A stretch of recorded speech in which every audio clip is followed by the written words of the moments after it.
So Instacart announced on Thursday, April 29th, the expansion of its integration with EBT and SNAP to include several major supermarkets.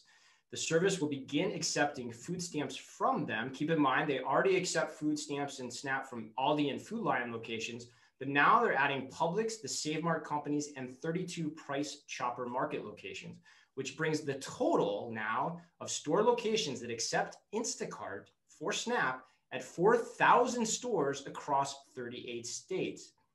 Also, another important thing to note, in order to subsidize the costs for SNAP participants, Instacart will also waive delivery or pickup fees through June 16, 2021 on up to the first 3 SNAP orders for each customer with a valid EBT card associated with their Instacart account.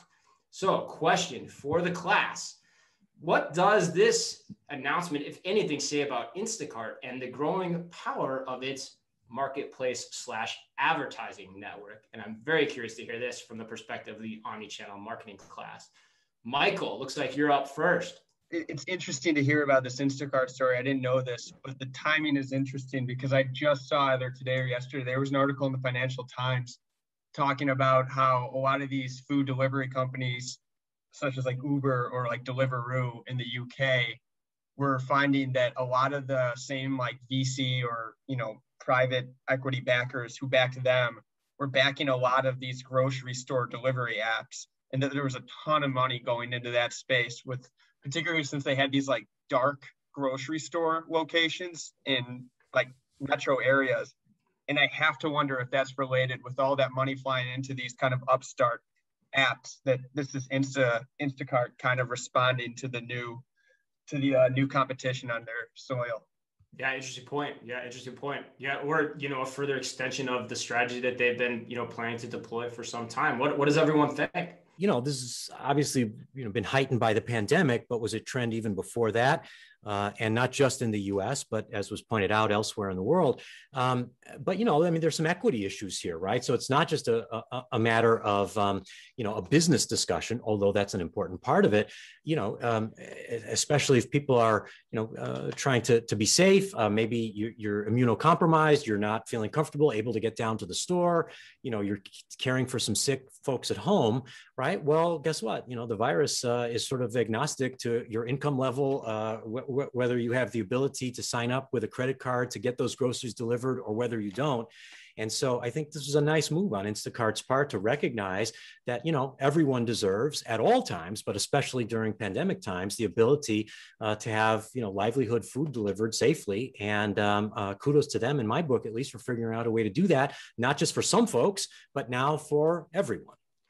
Yeah, and I should have said this more clearly too. Like, this is not, you cannot redeem SNAP benefits online in many states. It's not an easy thing to do with a lot of retailers. And now Instacart can become that first place, in the mind of many consumers. Dan, what's your points here? Yeah, so I kind of have a +1 to you, Professor Leshinsky. I mean, I think that this is a great move just from a social goodwill. But I also think that there's just a good play here about getting, volume and people on the platform. So, more people are probably facing, had wages come under pressure. They are in, there's been good documentation around, people that have lost their jobs. And so people might be on SNAP benefits temporarily, but using Instacart for their shopping. And, I think that we've all talked a lot about behavior change over the course of the pandemic. And what a great move by Instacart to say, yeah, your SNAP benefits, your cash, your, all forms of payment will accept, because it's probably more important to them to grab as many users during this period of time and seed this behavior as the normal way to pay for groceries. And, that sticks after the pandemic, right? As those folks roll off of those benefits, those that do, they probably stay Instacart users, right? You're making me think of something too, Dan, like that first chart that Ann read at the very beginning. I'm curious how much of that volume is coming through Instacart, because a lot of it probably is. I know a lot of Kroger's is, for example, at least that's the word on the street.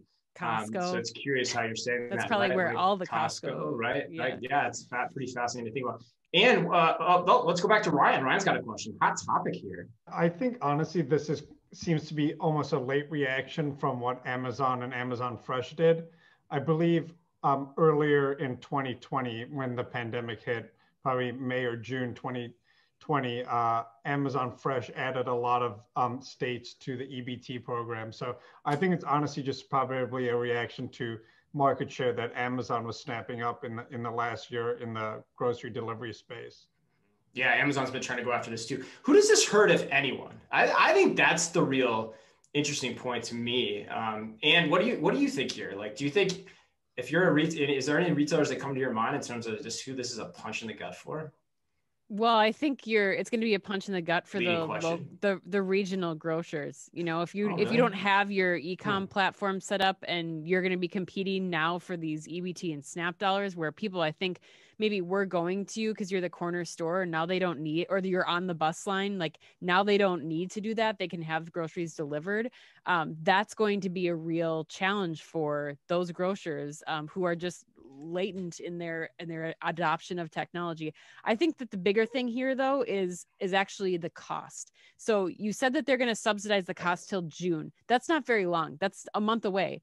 And so yes, you know, to Dan's point, you are giving people a free month, which I think you can get you can find ways to get a free month of Instacart already. So I think that that's a little bit of some PR hype and some way that they're going to need to figure out how to subsidize that. However, this is where I think that the advertising and marketing platform really comes into play, because I think this is a key opportunity for some of these CPG companies to say, look, we're going to give you $5 off of we're going to buy your cereal for you. We're going to take that out of EBT so that you can take Instacart or hang on to Instacart or figure out ways for them to build their marketing and advertising platform, them being Instacart, more so than it is that they're, you know, taking some share or taking business away from somebody. I think that's where they're going to start to build it. So glad you said that, because I was going to disagree with you vehemently that I don't think it matters, because I think you're right. The advertising platform will continue to expand and grow, and there's going to be ways for the brands to get involved in that and reach a lot of new consumers in a much more direct and personal way than they were through traditional shopping routes. I also don't agree with the point about the regional grocers, because I think the regional grocers will just end up playing into Instacart where they can in order to make this happen. I think the big loser here, and this, I said this in the beginning, I teased it, I think it's Walmart. Like, if I'm Doug McMillon, I put this on social media, the biggest regret I have if I'm Doug McMillon right now is that I wasted $3 billion on Jet when I should have been buying Instacart at that point in time. I'm done and gone though. You can't. I don't know. I don't agree. I mean, like, this is Walmart is, you look at Amazon and its delivery fee, Target and Shipt, Walmart is sitting on an island here now where Instacart is grabbing same day delivery grocery mindshare with every other grocer out there. And what is Walmart going to do against the power of that? I still think that's a really interesting question. Jim, I saw you shaking your head though. So what are you thinking here? Well, I mean, isn't Walmart, hasn't they placed their bet on, order online, pick up curbside? I mean, this was their Super Bowl commercial 2 years ago, right? With the Batmobile and what have you. Remember in that ad? I mean, I think, you know, they placed their bet as you're going to come pick it up yourself. We'll build those lanes out in the parking lot for delivery. Whereas, as you said, Target and others, you know, said, no, actually, I'm going to partner with Shipt or a service to actually take care of the last mile. I think Walmart said, no, you're going to come to me for the last mile. So here we are. Mm-hmm. And this is like a broad shot right at their sweet spot, right? Like, you know, SNAP benefits, like lower income demographics. So, you know, it's going to be interesting to see, because like not everyone can do that. Not everyone can do curbside and pick up to that degree. And over time, people continue to want to buy things online and have them delivered for ease, especially if you're working 2 jobs.